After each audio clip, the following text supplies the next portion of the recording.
Safety and Human Resources, here with Mark Colley, your shop foreman. He's going to go over how to operate the Thermo King unit just like we did the carrier.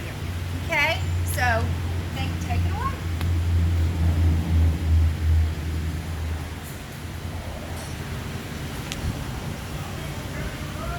As you walk up to the Thermo King or any TCU unit, you want to inspect the nose box, your glad hands and whatnot.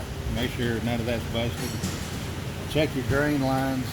That's an important part because if it can't drain, it can't cool. The lines do get clogged up. If that happens, then you need to unclog it and send it into a defrost mode, which we'll get into that in a minute.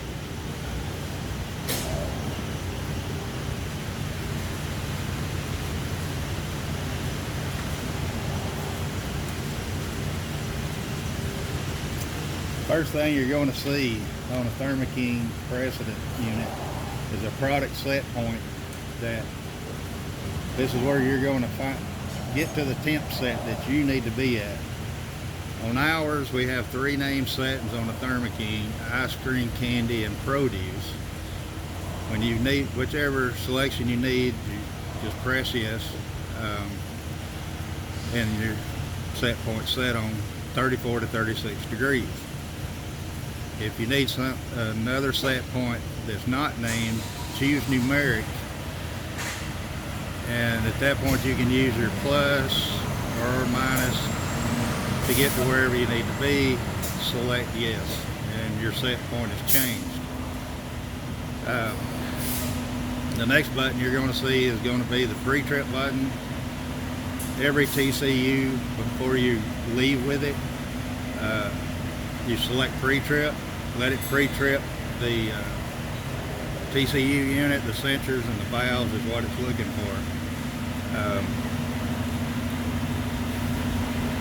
At the end of that, it will tell you whether it passed or failed the pre-trip, and if it failed, it's going to tell you what it failed for, and when it comes back up, I'll show you how to do that. While we're waiting on it, this is your defrost button on the Thermo King.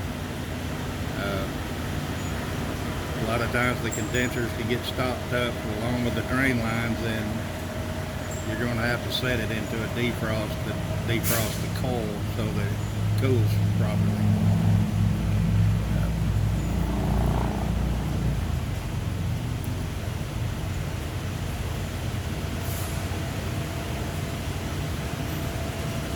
At the end of the pre-trip, say it failed, you're going to select the menu button and scroll down to the alarm and select that.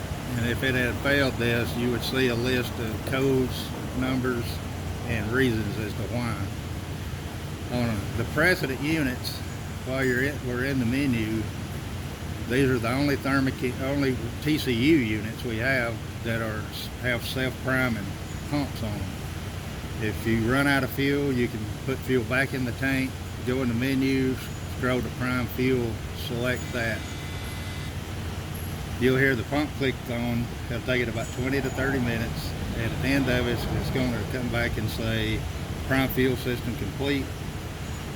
At that point, you're going to have to exit out of that screen back to the main screen in the display before it's going to start the unit back up.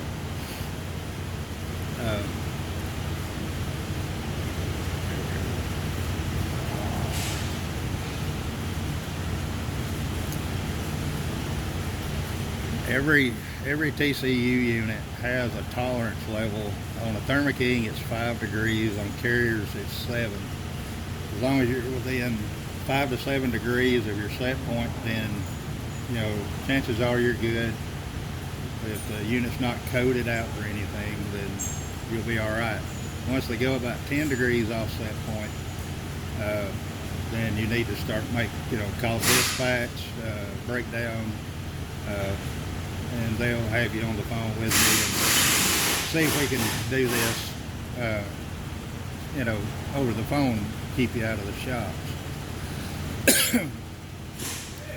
Then the menu, you're still going to see the pre-trip alarm, your gauges and sensors. A lot of times they're going to ask for an hour meter.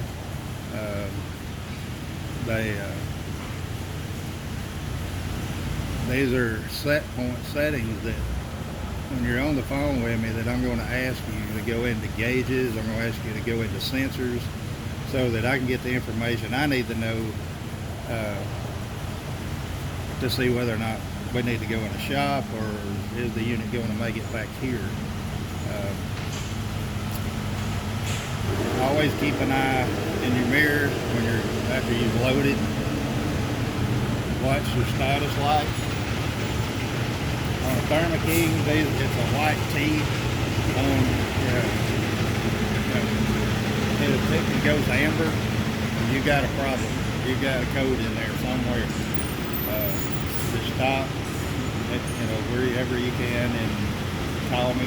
Call the shop, and we'll be good. Typically, you want to stop about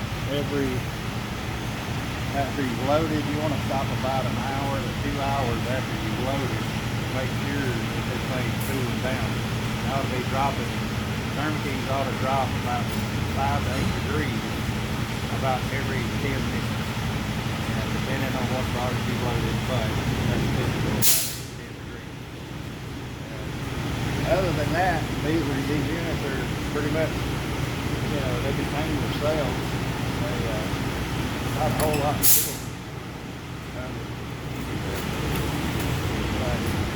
You might have the battery there.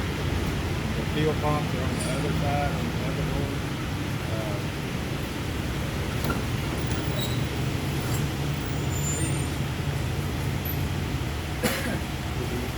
Get a code for a low oil level. 9 times out of 10 it's going to be the sensor. But here's the oil cap that I'm going to ask you to look for and pull it and tell me how much oil is actually in there, and that tells me whether it's full or it's a sensor or we got a problem. Outside of that, he doesn't have to touch anything in this unit. Basically, that's pretty much about it. All right, everybody. Thank you, Mark. I appreciate you. You did a great job. Thanks so much. And hey, listen, if you guys have any questions, please feel free to come and talk to Mark or talk to myself.